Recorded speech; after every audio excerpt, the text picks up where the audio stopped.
aguardando la esperanza bienaventurada y la manifestación gloriosa de nuestro gran Dios y Salvador Jesucristo, quien se dio a sí mismo por nosotros, para redimirnos de toda iniquidad y purificar para sí un pueblo propio, celoso de buenas obras. Esto habla y exhorta y reprende con toda autoridad. Nadie te menosprecie.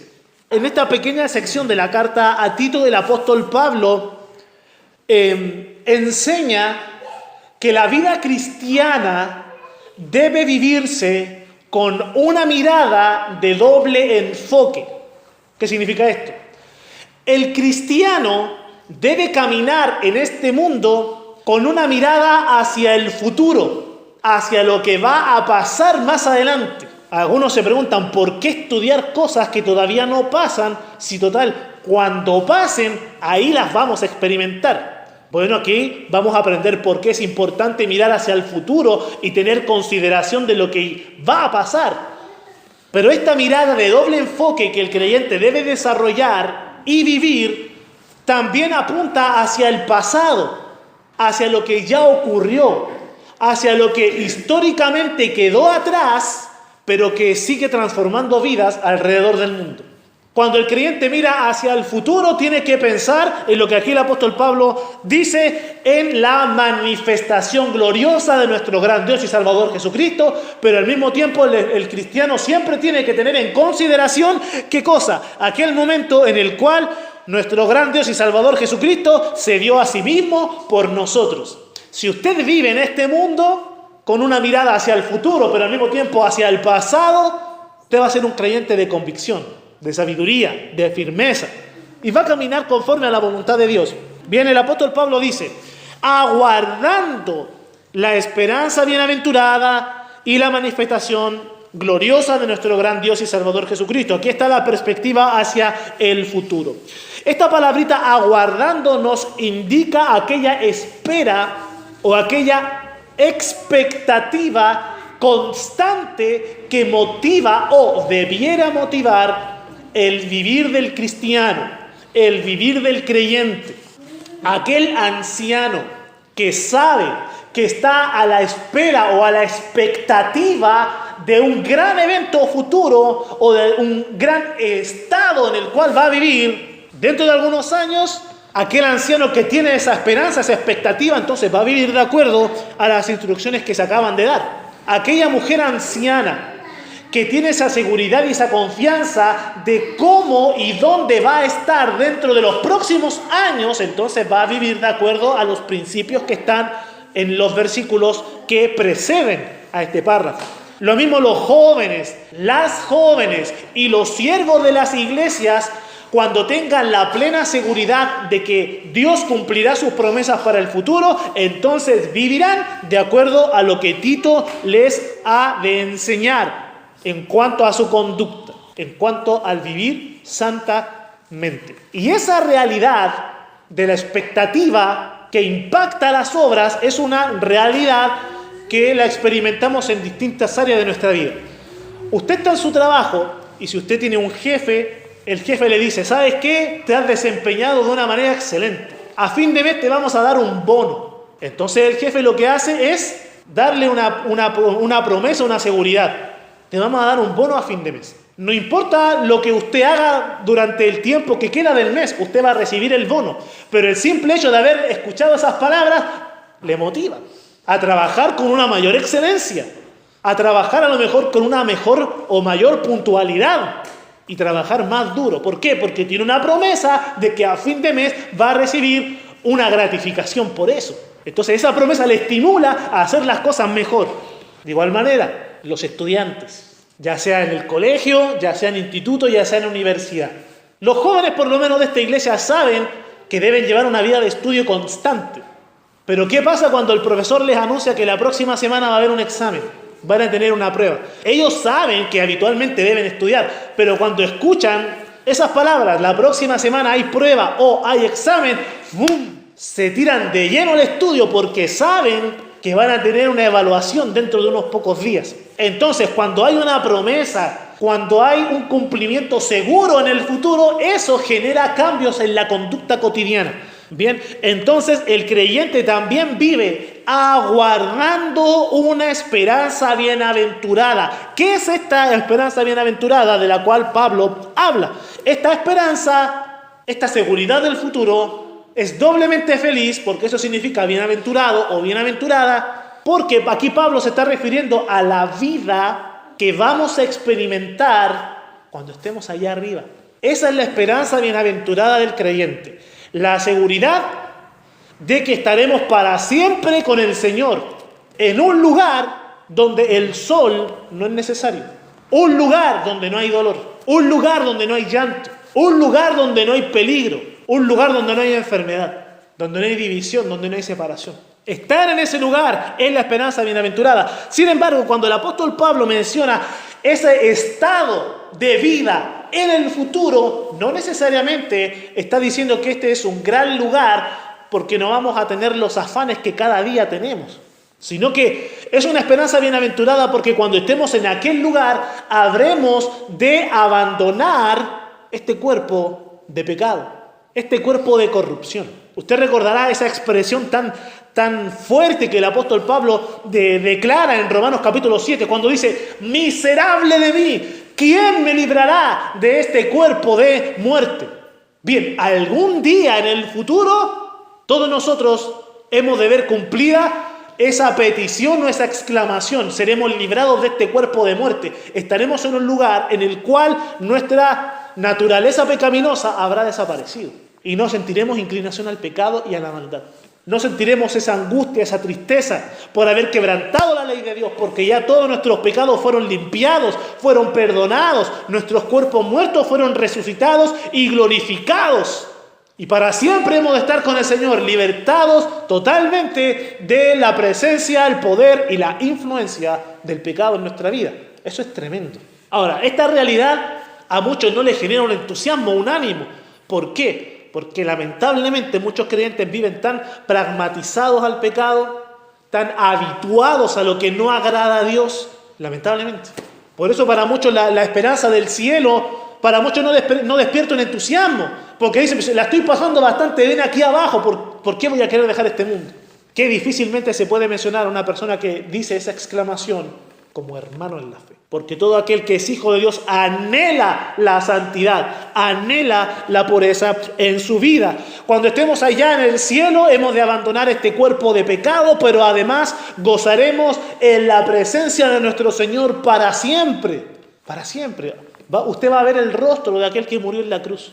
Usted va a escuchar la voz de aquel que dijo que el Hijo del Hombre vino al mundo a buscar y rescatar lo que se había perdido. Va a escuchar ese tono de voz. Va a ver el rostro de aquel que cuando estaba muriendo estaba pensando en usted. Al fin, después de este recorrido en la tierra, después de angustia, de dolor, de tristeza y de llanto, se va a encontrar con aquel que va a secar sus lágrimas. ¡Qué hermoso! Vamos a estar para siempre con nuestro Señor. Por eso el apóstol Pablo decía: teniendo deseos de partir y estar con Cristo, nos vamos a encontrar con Él.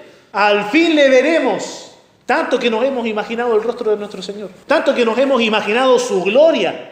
Algún día sabremos en vivo y en directo cómo es estar en su presencia. Ver a Cristo, estar con Jesús, es o debiera ser la gran y única motivación para la vida cristiana. Debiera ser esa la motivación. Qué lamentable es cuando usted invita a alguien a congregarse, o cuando usted invita a alguien a leer su Biblia, o cuando usted invita a alguien a adorar al Señor, o a orar en la mañana, o a orar en la noche, y esa persona le dice: sí, yo sé que es bueno hacerlo, pero es que no tengo, ¿qué cosa? Motivación. Qué lamentable es ver cuando en un creyente no está la persona de Cristo ardiendo en su corazón, estimulándolo a buscar de Él, a crecer en santidad, a la oración, a dar un testimonio vivo de la verdad. Cristo ha de ser la motivación en la vida del creyente. Algún día vamos a verle, algún día estaremos con Él. Esa es nuestra esperanza bienaventurada. La fe cristiana no es una fe vacía. Es una fe con esperanza, con gozo, con seguridad del futuro. Estamos caminando en una dirección. No estamos solos, ni perdidos, ni desenfocados en el mundo. Algún día vamos a estar con nuestro Señor. Pablo habla de la manifestación gloriosa de Cristo. Porque esta declaración, la que acabo de explicar, la declaración que nos habla de la esperanza bienaventurada, ese es un aspecto del futuro. La manifestación gloriosa de nuestro gran Dios y Salvador Jesucristo es otro aspecto de lo que ha de suceder más adelante. La esperanza bienaventurada es que vamos a estar con Él. La manifestación de nuestro gran Dios y Señor Jesucristo es un evento puntual que ha de ocurrir en el futuro. Hace algunos meses atrás, uno de nuestros hermanos en la fe mencionó que sería bueno aprender en los cultos de oración un poco acerca de escatología. ¿Qué es la escatología? Son los eventos del porvenir, las últimas cosas. ¿Cuáles son los eventos que marcan el fin de este mundo y el comienzo de la eternidad? Esa es la escatología. Y aquí el apóstol Pablo no lo explica, pero lo menciona. Él está a la espera de la manifestación gloriosa de nuestro gran Dios y Salvador Jesucristo. Cuando nosotros pensamos en la primera venida de Cristo, nosotros pensamos en Filipenses, que nos dice que el Señor Jesucristo, siendo en forma de Dios, no estimó el ser igual a Dios como cosa que aferrarse, sino que se despojó a sí mismo tomando forma de siervo, hecho semejante a los hombres, y estando en la condición de hombre, se humilló a sí mismo, haciéndose obediente hasta la muerte y muerte de cruz. Cuando el Señor Jesucristo vino en su primera venida, Él vino en un estado de humillación. Es decir, Cristo se subordinó a la ley. Vino a obedecer la ley de Dios, a cumplir la ley y a entregar su vida. Él vino a ser humillado. En ese sentido, la primera venida de Cristo no fue una manifestación gloriosa. Sí ocurrieron cosas maravillosas, pero fue una venida como un siervo, como un cordero para ser sacrificado. Cuando Cristo venga por segunda vez a la tierra, Él no va a venir como un siervo. Él no va a venir como un cordero para ser sacrificado. Cuando Cristo venga en su segunda venida, Él vendrá como un rey. Él vendrá como un juez. Él vendrá a instaurar su reino y traer juicio al mundo. Por eso cuando algunos rezan y le dicen a Dios, venga tu reino, hágase tu voluntad, como en el cielo, así también en la tierra, no saben lo que están pidiendo. Porque cuando Cristo venga en su segunda venida, cuando Él traiga el reino a la tierra, lo que va a hacer es que a todos los idólatras los va a condenar al infierno. A todos los que dan honra y gloria a una imagen en vez de a Dios. La segunda venida de Cristo va a ser una manifestación gloriosa, porque dice el Señor Jesucristo en Mateo capítulo 24 que todos le van a ver y la tierra va a temer cuando le vea venir en las nubes. Él va a venir y los ángeles de Dios van a juntar, van a reunir a los suyos y a los de la derecha, les va a decir pasen al reino de mi Padre, y al de la izquierda apartados de mí, al fuego eterno. Cuando Cristo venga en su segunda venida, vendrá a traer juicio para luego instaurar su reino. Ahora, cuando hablamos de la segunda venida de Cristo, siempre esto genera un poco de inquietud, porque efectivamente Cristo viene a traer juicio al mundo y a instaurar un reino de justicia. Entonces, ¿por qué Pablo habla de una esperanza bienaventurada si el Señor Jesucristo traerá juicio? Bueno, porque aquí el apóstol Pablo habla de la segunda venida como un evento que ocurrirá, pero este evento que ocurrirá en el futuro está separado en diferentes etapas. Lo mismo, cuando pensamos en la primera venida de Cristo, hubieron muchas etapas que se cumplieron. Primero el ángel Gabriel anunció el nacimiento de Juan el Bautista. Luego este mismo ángel anuncia el nacimiento de Cristo. Luego la Virgen María concibe. Luego Cristo nace. Luego Cristo crece. Luego Cristo es un adolescente. Luego un adulto. Luego tiene su ministerio. Luego muere, resucita y asciende al cielo. ¿Se dan cuenta? En la primera venida de Cristo hubieron varias etapas que se cumplieron. Cuando Cristo venga en su segunda venida, también habrán diferentes etapas que ocurrirán. Y yo en lo particular tengo una convicción. Y es que cuando el apóstol Pablo habla de la esperanza bienaventurada, está hablando de la gloria celestial, pero está pensando en un momento particular, en una etapa del cumplimiento de la segunda venida de Cristo.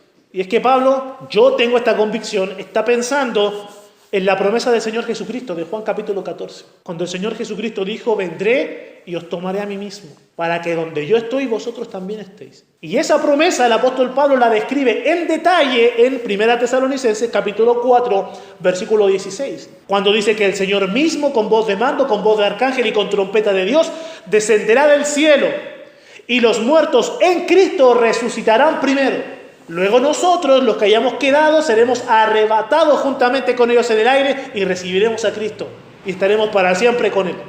Entonces, como les menciono, yo tengo aquí la confianza de que el apóstol Pablo está pensando en ese evento, en lo que conocemos como el arrebatamiento. Cristo viene, toma a su iglesia, la lleva a la gloria celestial para que luego vengan las etapas de juicio al mundo, para que luego Cristo venga en su segunda venida a separar el trigo de la cizaña y a instaurar su reino. Lo mismo, mucho que decir respecto a esto, pero ya habiendo dado esos destellos y espero haber despertado una inquietud en vuestras mentes y en vuestros corazones para poder estudiar más en profundidad esto más adelante, vamos a continuar con el pasaje. Pablo aquí está pensando en el futuro, en lo que ha de suceder, la segunda venida del Señor. Bien, la manifestación gloriosa de nuestro gran Dios y Salvador Jesucristo. Aquí tenemos una declaración clara y directa de la deidad de Jesús. Jesús es Dios. Si usted quiere un versículo para respaldar esa declaración, aquí lo tiene. Tito capítulo 2, versículo 13. Las Biblias alteradas traducen mal este versículo. La Biblia, o la mal llamada Biblia, titulada Traducción al Nuevo Mundo de las Sagradas Escrituras, usted sabe a qué religión pertenece ese libro. Pertenece a los Testigos de Jehová. Esa Biblia traduce este versículo incluyendo una palabra que no está acá en su original. Y traduce algo así. Y la manifestación gloriosa de nuestro gran Dios y del Salvador Jesucristo. Es decir, incluyen ese artículo compuesto, del. ¿Por qué? Porque si incluyen ese artículo, entonces separan a la persona de Dios y a Cristo. Pero si ese artículo compuesto no está, entonces es el gran Dios y Salvador Jesucristo. Pero cuando ellos incluyen esa palabrita, alteran todo el sentido del versículo y separan esta declaración en dos partes. Bien. Gloria al Señor porque tenemos acceso a los textos en griego. En griego no existe ese artículo que fue incluido por esta secta. De tal manera que Tito capítulo 2, versículo 13, en nuestra Reina Valera está traducido de una manera excelente. Estamos esperando la manifestación gloriosa de nuestro gran Dios y Salvador Jesucristo. Porque de hecho, el versículo 10 dice que Dios es nuestro Salvador. Y en el capítulo 13 dice que el Salvador es Cristo. Entonces hay otro respaldo para mencionar que el Señor Jesucristo es Dios mismo. Esta es la esperanza bienaventurada del creyente. Todo lo que acaba de explicar San Pablo, apóstol. Luego una mirada hacia el pasado. Pablo dice, ¿quién, es decir, el Señor Jesús, se dio a sí mismo? Mucho hablamos de que el Padre da al Hijo. Eso lo sabemos, es una realidad bíblica, porque de tal manera amó Dios al mundo que ha dado a su Hijo. Sin embargo, Cristo se da a sí mismo también. Él viene voluntariamente a entregarse en una cruz. Evangelio según San Juan, capítulo 10. Ponga atención a las palabras del Señor Jesucristo. Dice, versículo 17, por eso me ama el Padre, porque yo pongo mi vida para volverla a tomar. El Señor Jesucristo nunca perdió el control de la situación. Él sabía todo. Nadie me la quita, versículo 18, sino que yo mismo la pongo. Tengo poder para ponerla y tengo poder para volverla a tomar. Este mandamiento recibí de mi Padre. El Señor Jesucristo vino a entregarse voluntariamente en la cruz para salvarnos. Él se dio a sí mismo por nosotros. Esto es importante. El Señor Jesucristo vino con un propósito y es salvarle a usted y salvarme a mí.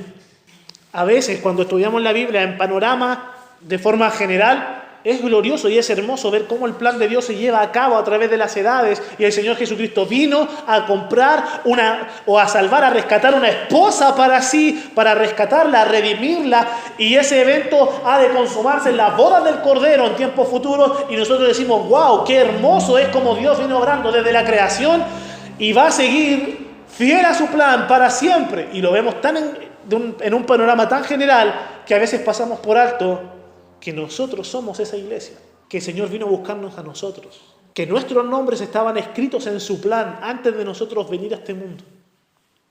Entonces es importante considerar eso. Cuán especiales somos para el Señor. Él vino por nosotros. Él se entregó por nosotros. Si esto no le hace sentir especial, yo no sé qué puede hacerle sentir especial. Él vino para redimirnos. Sabemos que la palabra redención significa compra o rescate. Pero una definición más detallada podría ser la siguiente. Aquí cuando Pablo habla de redimirnos, habla de una compra con propósito. ¿Cuál es este propósito? Dejar en libertad. Eso es redención.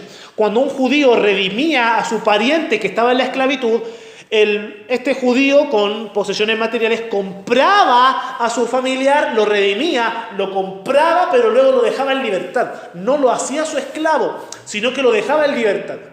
Bien, el Señor Jesucristo vino a redimirnos porque Él con su sangre pagó el precio por nuestro pecado, nos compró del mercado de esclavos, éramos esclavos e hijos de Satanás, Él nos compra y Él nos deja en libertad.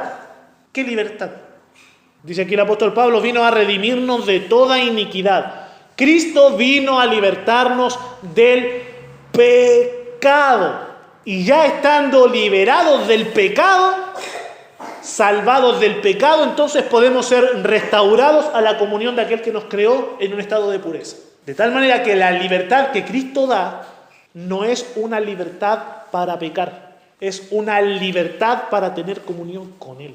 Por eso debemos tener mucha precaución cuando pensemos en el concepto de que Cristo nos ha hecho libres. Porque a veces pensamos que Cristo vino para darnos libertinaje, para hacer lo que queramos, como queramos, con quien queramos y cuando queramos. Pero no es así. Cristo vino para darnos libertad del pecado para que podamos caminar en santidad, para que podamos agradarle y honrarle a Él. Para eso vino Cristo. Bien, Él vino a redimirnos entonces de toda iniquidad. Hoy estamos libres de la condena por el pecado. Ninguna condenación hay para los que están en Cristo Jesús. Sin embargo, todavía no estamos totalmente libres o liberados de la presencia del pecado. ¿Por qué razón? Porque usted prende la pantalla de su celular y ahí ¡pum!, aparece el pecado. Usted mira pecado, aunque no lo quiere mirar. Usted prende la televisión porque quiere ver las noticias y ¡pum!, aparece pecado. Usted a veces va caminando por la calle y usted no sabe cómo, pero de su corazón ¡pum!, emanan pensamientos de pecado. No hemos sido liberados todavía de la presencia del pecado. Sí de la condenación del pecado, pero no de la presencia. No nos gusta a veces escuchar esto, pero es la realidad. Y algunos sufren por no entender esto, de que estamos en un mundo en el cual todavía hay pecado. Somos libertados de la condenación del pecado, pero todavía estamos expuestos a la influencia del pecado. Si usted se junta con personas que hablan cosas que no honran a Dios, muy probablemente pronto usted va a empezar a tocar también esos temas. Si usted se rodea de personas que dicen chistes que no agradan a Dios, pronto usted va a empezar a reírse de esos chistes. Porque estamos expuestos a la influencia del pecado. Por eso tenemos que huir de la tentación. No sea que seamos influenciados o mal influenciados en este caso. Pero algún día sí estaremos totalmente libres de la presencia del pecado, de la influencia del pecado y de la consecuencia total del pecado. Porque algunos llegan a Cristo, pero todavía arrastran ciertas consecuencias del pecado. Gloria a Dios por aquellos que llegan a Cristo y el Señor los sana del SIDA. Gloria a Dios por ellos. Pero a la gran mayoría el Señor no los sana. Y siguen arrastrando esa debilidad física. Si alguno pecó en el mundo, cuando llega a Cristo, Dios no necesariamente anula las consecuencias de su pecado, sino que esas consecuencias están ahí.